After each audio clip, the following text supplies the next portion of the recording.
तो 5000 साल पहले वहां पर मंदिर हो सकता है या महल हो सकता है या नहीं हो सकता, ये इस बात को सिद्ध करता है कि जब मंदिर की खुदाई की गई तो वहां पर रेत मिली और रेत के नीचे जो है सरयू नदी मिली। इसका एक प्रमाण यह है कि वहां पर कोई महल नहीं था, वहां पर कोई मंदिर नहीं था, वहां पर कोई स्थायी ढांचा नहीं था। और इस बात को छिपाने के लिए ये अब कह रहे हैं कि हम इसकी सारी बाउंड्री करेंगे और ऐसे बनाएंगे जैसे यहाँ पर परमाणु बम बन रहा हो, कोई राम मंदिर ना बन रहा हो। तो इसका मतलब यह है कि सारी बातें जो है सुप्रीम कोर्ट ने जो न्यायिक अपने तराजू पर तोली वो सारी गलत निकली, लेकिन वो भी जो है उनके मन में भी एक तरह से एक हिंदुत्व हावी हो गया और उन्होंने कहा है मंदिर बनना चाहिए। राम मंदिर जो है एक भारतीय इतिहास का एक बड़ा विचित्र और अद्भुत चीज है, जिसको मैं हमेशा कहता हूँ विचित्र किंतु सत्य। और ये विचित्र किंतु सत्य इसलिए है क्योंकि इस मामले में भारतीय जनता पार्टी, राष्ट्रीय स्वयंसेवक संघ और हिंदू महासभा और या समझिए जो हिंदू धर्म को मानने वाले लोग हैं, वो भगवान राम को, हम लोग ये मानते थे कि भगवान राम जो है एक पौराणिक व्यक्ति हैं, मिथकीय व्यक्ति हैं और वो ऐतिहासिक व्यक्ति नहीं है। मिथिक और इतिहास में फर्क ये होता है कि जैसे कोई कपोल कल्पना चल रही है, उसको आप बढ़ाते बढ़ाते वो जनश्रुति बन जाती है, लोग उसे मानने लगते हैं, विश्वास करने लगते हैं। जैसे कबीर के बारे में आप देखेंगे कि कबीर दास ने वो सबसे ज्यादा जो है भगवान की, राम की आराधना करते थे और कबीर वाणी में ही राम का सबसे ज्यादा जिक्र आता है। और कबीर के जितने दोहे हैं, जितनी बातें हैं, उन्हीं को गुरु ग्रंथ साहब में जो है समाहित किया गया है और इसीलिए गुरु ग्रंथ साहब में भी भगवान राम का जिक्र बार बार आता है, राम राम राम शब्द आता है। लेकिन भगवान राम और अयोध्या में पैदा हुए राम, इन दोनों में फर्क है। राम को जो सामाजिक लोगों में, जीवन में जो एक तरह से ये बात मन में बैठाई गई कि राम जो अयोध्या में पैदा हुए थे, वो गोस्वामी तुलसीदास ने जब रामायण लिखी, रामचरितमानस लिखी, तो उससे शुरू हुई। अब हम आते हैं कि रामायण में जिक्र आता है, जो वाल्मीकि लिखित रामायण है, कि सरयू नदी में सबसे पहले भगवान लक्ष्मण ने अपनी जो है देह त्यागी। अच्छा, जल समाधि ली। उसके बाद भगवान राम ने सरयू में जल समाधि ली, सरयू में ही ली, सरयू में। और इसीलिए सरयू को ये पाप है कि जब भी कोई आदमी अयोध्या जाए वो सरयू नदी में ना नहाए, क्योंकि अगर वो नहाएगा तो नरक वासी होगा, नरकगामी होगा, नरक में जाएगा। तो बड़े क्योंकि भगवान राम और भगवान लक्ष्मण की उसमें जो है देह त्यागने के कारण वो अपवित्र हो गई। ताप के चलते चलते जो है ये बात उठी जब 1948 में कि बाबरी मस्जिद में भगवान राम प्रकट हुए और उनकी मूर्ति वहां रख दी गई। और उसके बाद आपने देखा कि 6 दिसंबर 1992 को बाबरी मस्जिद, जैसे मुसलमान कहते हैं शहीद हुई और हिंदू लोग कहते हैं कि हमने उसे ढा दिया कि कलंक के प्रतीक को हमने ढा दिया। उसके बाद ये मामला सुप्रीम कोर्ट चला।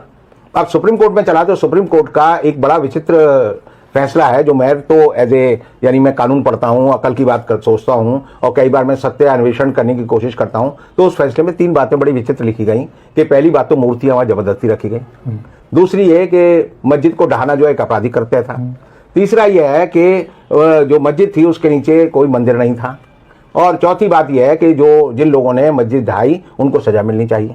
और ये 4 बात कहने के बाद बड़े 5 विद्वान जो न्यायाधीश थे उन्होंने कहा लेकिन यहाँ पर राम मंदिर बनना चाहिए क्योंकि ये जन आस्था का विषय है। तो इसका मतलब यह है कि सारी बातें जो है सुप्रीम कोर्ट ने जो न्यायिक अपने तराजू पर तोली वो सारी गलत निकली, लेकिन वो भी जो है उनके मन में भी एक तरह से एक हिंदुत्व हावी हो गया और उन्होंने कहा है मंदिर बनना चाहिए।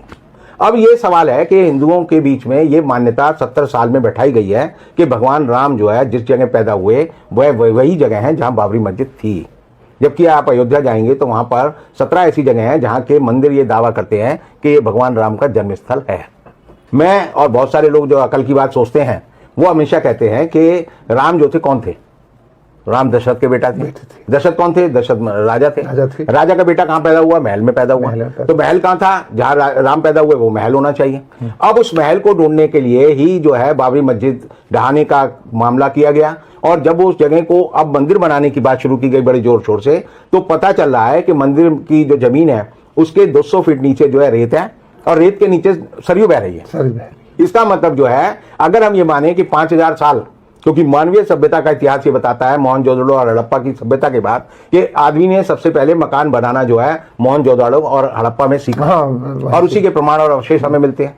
तो 5000 साल पहले वहां पर मंदिर हो सकता है या महल हो सकता है या नहीं हो सकता, ये इस बात को सिद्ध करता है कि जब मंदिर की खुदाई की गई तो वहां पर रेत मिली और रेत के नीचे जो है सरयू नदी मिली।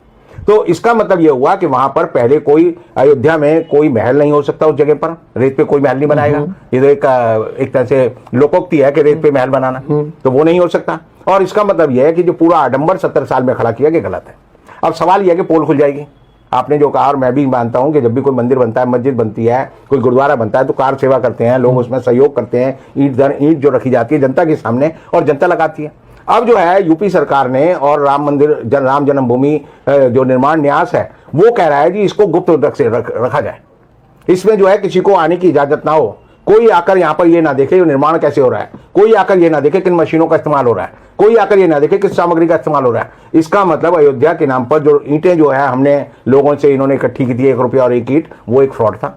और दूसरी बात यह है कि ये ऐसा क्यों किया जा रहा है। ऐसा ये किया जा रहा है कि जब 5 अगस्त को मोदी जी ने वहां पर आधारशिला रखी, शिलान्यास किया, भूमि पूजन किया, तो उसके बाद 7 महीने में वहां पर 12 खंबे खड़े किए गए। और वो खंबे जब खड़े किए गए तो जैसे ही वो खड़े किए जाते थे तो वजन से वो जो है टेढ़े हो जाते थे। और जब वो टेढ़े हो गए तो ये बात हुई कि भाई ये खड़े क्यों नहीं हो रहे। तो जब खुदाई की गई तो भूगर्भ वैज्ञानिक जिसे हम बोलते हैं, उन्होंने बताया कि भाई नीचे तो जो है रेत है और रेत के नीचे सरयू नदी बह रही है। तो इसका एक प्रमाण यह है कि वहां पर कोई महल नहीं था, वहां पर कोई मंदिर नहीं था, वहां पर कोई स्थायी ढांचा नहीं था। और इस बात को छिपाने के लिए ये अब कह रहे हैं कि हम इसकी सारी बाउंड्री करेंगे और ऐसे बनाएंगे जैसे यहां पर परमाणु बम बन रहा हो, कोई राम मंदिर ना बन रहा हो, क्योंकि बड़ी गुप्त रखने वाली बात है। अब ये गुप्त रखने वाली बात जो है भाजपा के गले में और ये जो हिंदू महासभा है उसके गले में और ये जो ट्रस्ट के लोग हैं इनके गले में और आरएसएस के गले में एक पत्थर की तरह लटक गई है कि हम जो है किसी को घुसने नहीं देंगे, बताएंगे नहीं। क्योंकि अब ये जो है हिंदुस्तान के वैज्ञानिकों से और हिंदुस्तान की निर्माण कंपनियों की जगह जो है विदेशी कंपनियों का सहयोग लेकर एक ऐसा मंदिर बनाएंगे जो कि नदी पे बहता हुआ मंदिर हो या नदी की बालू पे बना हुआ मंदिर हो। और इसलिए उसको छिपाने के लिए कि ये जो है राम के नाम पे तो पत्थर तैर जाते थे। हमारे उसमें रामायण में लिखा है, रामचरितमानस में लिखा है, पत्थर पे लिख दो राम तो वो तैरता है। और ये जो है राम के मंदिर के लिए जो खंभा डालते हैं वो हिल जाता है। तो इसका मतलब ये जो है राम और जिसे हम कहते हैं विश्राम, दोनों में जो है एक तरह का द्वंद्व है और ये उसको छिपाने की कोशिश कर रहे हैं। और सबसे बड़ी बात यह है कि ये सिद्ध करता है कि हमारी सुप्रीम कोर्ट ने जो फैसला राम जन्मभूमि मंदिर पे दिया है वो झूठा था, बेकार था और बेईमानी का था। बहुत बहुत शुक्रिया आपका कि आपने इसका दूसरा